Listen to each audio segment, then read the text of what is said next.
My dear brothers and sisters in Christ, today we find a familiar story that we all know about Jesus' encounter with the Roman centurion.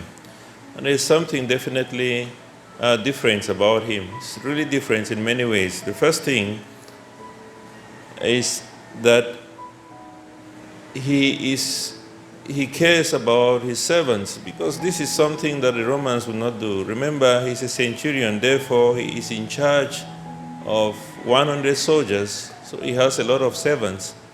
So Romans and the servants had really, if a servant died, it didn't really matter, he would get another one.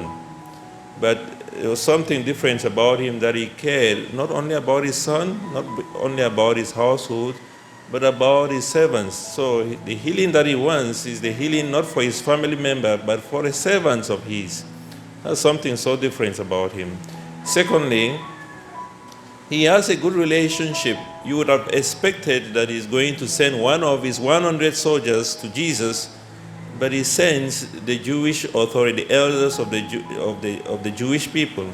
So, meaning he has a good relationship with the Jews.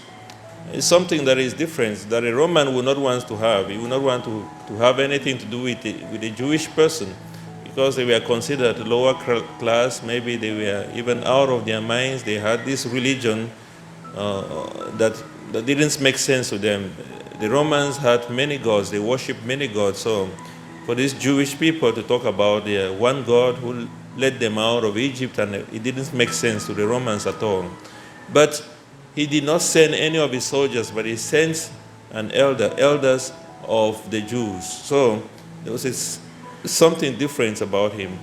And thirdly, he had even contributed to the building of the synagogue. It's something different. A Roman soldier and a centurion, for that matter, would not want anything to do with the synagogue, to do anything to do with the Jews, talk less of a synagogue. But to say that he even wanted to promote their religion is something so different about him.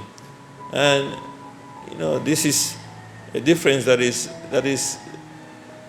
so good for each and every one of us, daring to be different from the ordinary. And I think this is a call for each and every one of us not to remain in mediocrity, saying that I'm just a church goer, I just want to behave like every other Christian, I just want to go for Mass and sit there at the end of Mass, I go home and I just fulfill the obligation that I'm a Christian. No, we have to dare to be different, to go beyond the ordinary, just like this centurion. That is the first thing, going beyond the ordinary, doing what not ordinary people would do, going beyond the limits, going beyond the boundaries, and going in for Jesus, whom he believes in. Secondly is what we would presume that I will be talking about this morning, will be about the faith of the centurion, which is really the center of this. But I just want to say it is not just about his faith in Jesus, but also the faith that goes beyond the faith of Israel. Remember, in Luke's Gospel, it starts with Jesus in chapter 4. Jesus enters the synagogue, and he was handed and the scroll of the prophet Isaiah, and then he spoke, and then his own people rejected him. His apostles are still in doubt of him. The Pharisees and the scribes, who are part of Israel, are rejecting him. They are looking for ways to kill him. And now comes a complete foreigner who, when he encounters Jesus, he does not just say, I have faith in you, or I believe in you. He says, I am not worthy to have you under my roof, and that is why I did not come to you. I had to send people to you because I'm unworthy. And in spite of the fact that I'm unworthy, I believe still that you can do something for me. In spite of my sinfulness, I can still pray. And this is a big message for each and every one of us, because at times we feel, oh God, I'm so unworthy to come into your presence. I'm so unworthy. I cannot pray again because I feel so unworthy. No, it is not about our unworthiness, but about God's faithfulness. Not our unworthiness, but God's faithfulness. That God will still answer the prayer even of the sinner, even of somebody who is unworthy. So think about the faith of Israel, who do not believe in Jesus. And now this man who does not just see Jesus, remember the problem with Israel and his own people is that they know his mother. They say, this is the son of Mary. This is the carpenter's son. We know his brothers. They are Simon, they are Joseph, they are James. We know them. We know them.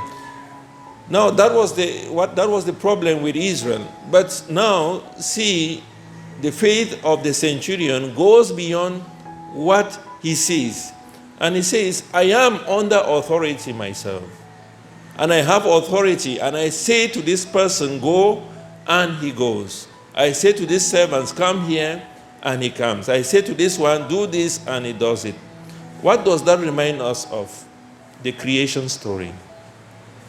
He sees the divinity of Jesus. He says, when God said, let there be light, there was light. When he said, let the light be divided from darkness, it was so. He realized that God, Jesus himself, was divine. Jesus was God, and he had the power to command. That's why Jesus was astonished at his faith, because he did not only see him as Jesus, but he recognized him as God. He says he has the power that he has himself, but in a small nature. Because he's a centurion, he has the power of command. Remember Psalm 33, verse 9, it says that he spoke his words and it came into being. He commanded and it stood forth. So when God spoke, it came into being. His word is creative. His word is not just descriptive or say, this has to be like this or that. When he spoke, it happens. And that's why he said, you don't need to come to my house. You don't need that because I'm unworthy. But I believe that you can speak and your words would be true. The word, not just a word, the word.